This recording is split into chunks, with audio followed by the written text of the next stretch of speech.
Oke, jumpa lagi dengan Wong Luyur Channel 99.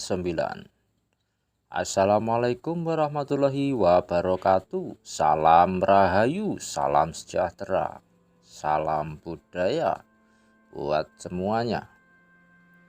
Dan semoga semuanya dalam keadaan sehat walafiat dan tidak ada kekurangan suatu apapun, yang sakit cepat disembuhkan. Oke, kita mau mensejarahkan sedikit tentang Gunung Bromo. Dan sebelum itu, jangan lupa dukung channel kami dengan cara ketik like, comment, subscribe, dan share-nya.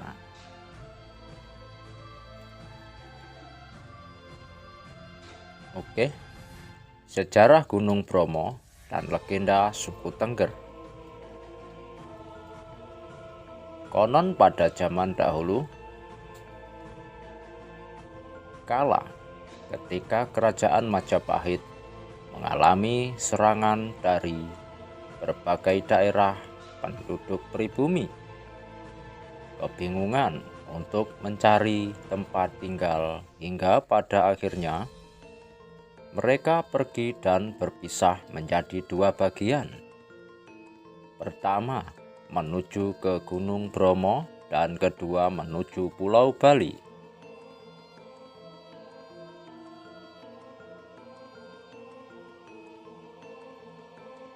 Kedua tempat ini sampai sekarang mempunyai dua kesamaan, yaitu tetap sama-sama menganut kepercayaan beragama Hindu.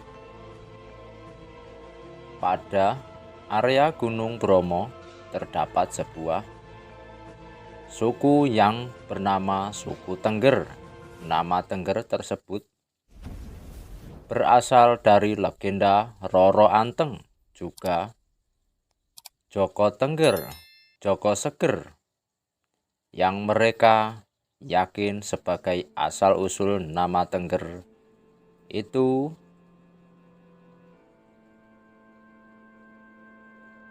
Teng, akhiran nama Roro Anteng, dan Ger, akhiran nama dari Joko Seger, sehingga Bromo sendiri masih mereka percaya sebagai gunung suci.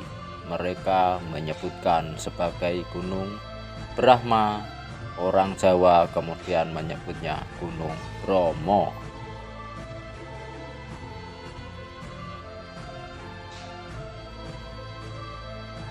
Sebuah kisah tentang sejarah Gunung Bromo dan legenda suku Tengger Bromo. Beginilah asal-usul ceritanya rakyat suku Tengger Bromo dan Semeru. Di sebuah pertapaan istri seorang Brahma, Pandita baru saja melahirkan seorang putra dengan fisiknya sangat bugar, dengan tangisan yang sangat keras. Ketika lahir, karenanya bayi tersebut mereka bernama Joko Seger. Pada sekitar gunung penanjakan kala waktu itu ada juga seorang anak perempuan yang lahir dari titisan dewa. Wajahnya cantik juga elok. Ia satu-satunya anak yang paling cantik di tempat itu. Ketika telah lahir, anak itu tidak layaknya bayi lahir. Ia diam, tidak menangis sewaktu pertama kali menghirup udara. Bayi itu begitu tenang, lahir tanpa menangis dari rahim ibunya. Maka oleh orang tuanya bayi itu mereka beri nama Rara Anteng. Dari hari ke hari Rara Anteng tumbuh menjadi seorang gadis remaja. Gadis Garis-garis kecantikan nampak jelas. Termasyurlah Rara Anteng sampai ke berbagai pelosok negeri. Banyak putra raja datang dan melamarnya, namun pinangan itu ditolak karena Rara Anteng sudah terpikat hatinya kepada Joko Seger.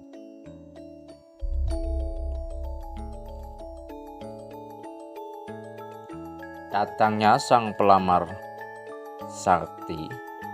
Suatu hari Rara Anteng akan dipinang oleh seorang bajak yang terkenal sakti dan kuat.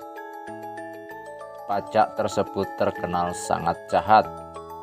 Rara Anteng terkenal halus perasaannya, tidak berani menolak begitu saja kepada pelamar yang sakti tersebut.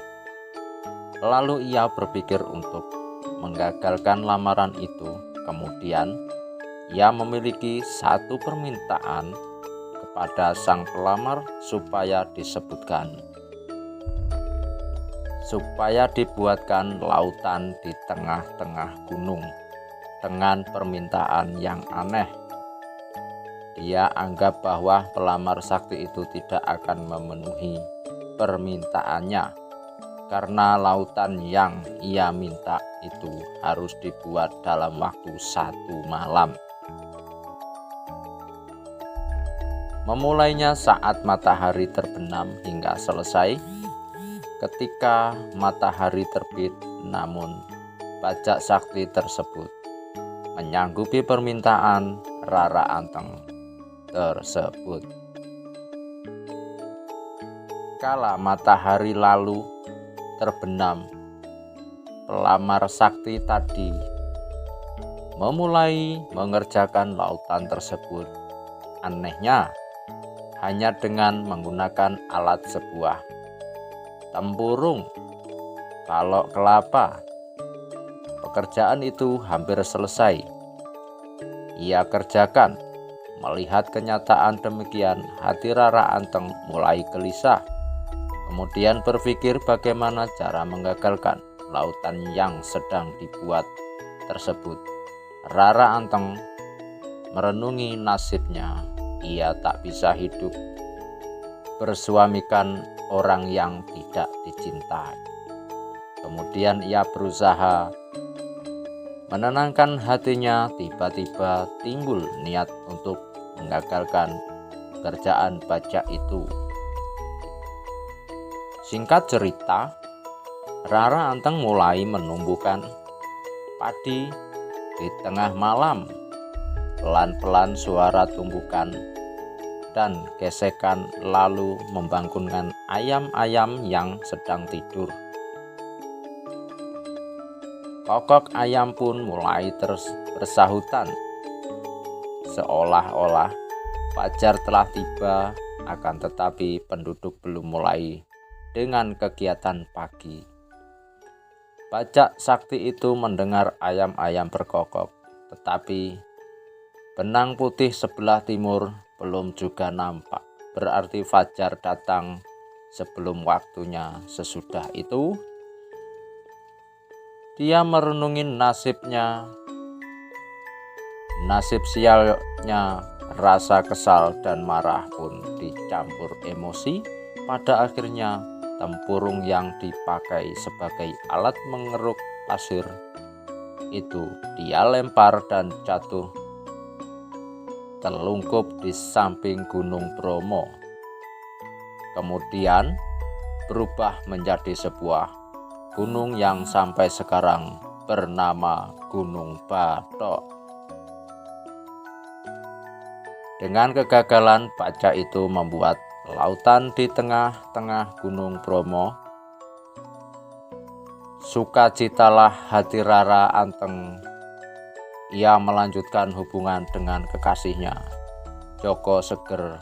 Kemudian hari, Rara Anteng dan Joko Seger menikah sehingga menjadi pasangan suami istri yang bahagia karena keduanya saling mengasihi dan mencintai.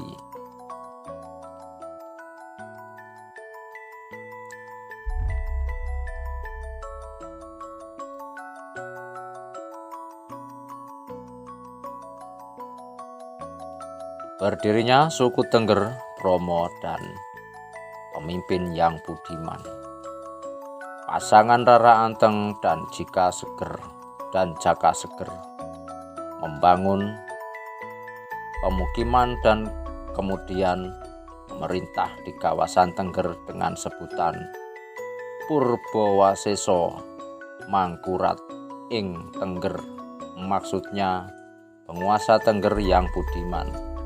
Mereka membuat nama desa sesuai nama keduanya. Kata Tengger berarti juga Tenggering Budi Luhur atau pengenalan moral tinggi, simbol perdamaian abadi. Dari waktu ke waktu masyarakat Tengger hidup makmur dan damai. Namun sang penguasa tidaklah merasa bahagia karena setelah beberapa lama pasangan Rara Anteng dan Jaka Tengger berumah tangga, belum juga memiliki keturunan. Kemudian Jaka Seger memutuskan naik ke puncak Gunung Bromo untuk bersemedi dengan penuh kepercayaan kepada Yang Maha Kuasa agar dikaruniai keturunan. Tiba-tiba suara gaib yang mengatakan bahwa semedi mereka akan terkabul, namun dengan syarat bila telah mendapatkan keturunan, anak yang bungsu harus mereka korbankan ke kawah Gunung Bromo. Pasangan Rara Anteng dan Jaka Seger menyanggupinya. Kemudian mereka dapatkan 25 orang putra putri. Tak mereka sangka, naluri orang tua tetaplah tidak tega bila kehilangan putra putrinya. Pendek kata tentang sejarah Gunung Bromo ini, pasangan Rara Anteng dan Jaka Seger ingkar janji. Dewa menjadi marah dengan mengancam akan menimpakan malapetaka. Kemudian terjadilah prahara, keadaan menjadi gelap gulita sehingga kawah Gunung Bromo menyemburkan api. Kusuma anak bungsunya lenyap dari pandangan karena terjilat api dan masuk ke kawah Bromo.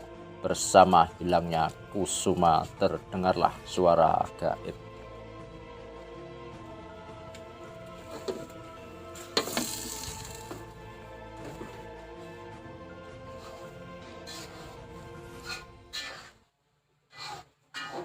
Saudara-saudaraku yang kucintai, aku telah dikorbankan oleh orang tua kita dan Sang Hyang Widi menyelamatkan kalian semua.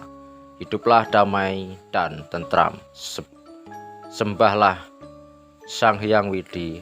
Aku ingatkan agar kalian setiap bulan Kesada pada hari ke-14 mengadakan sesaji yang berupa hasil bumi, kemudian persembahkanlah kepada Hyang Widi Esa di kawah Bromo.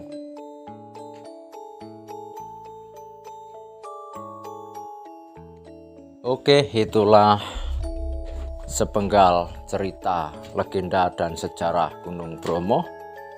Semoga bermanfaat untuk saudara-saudaraku semuanya. Dari Wong Luyur Channel 99, salam rahayu, sagung dumadi.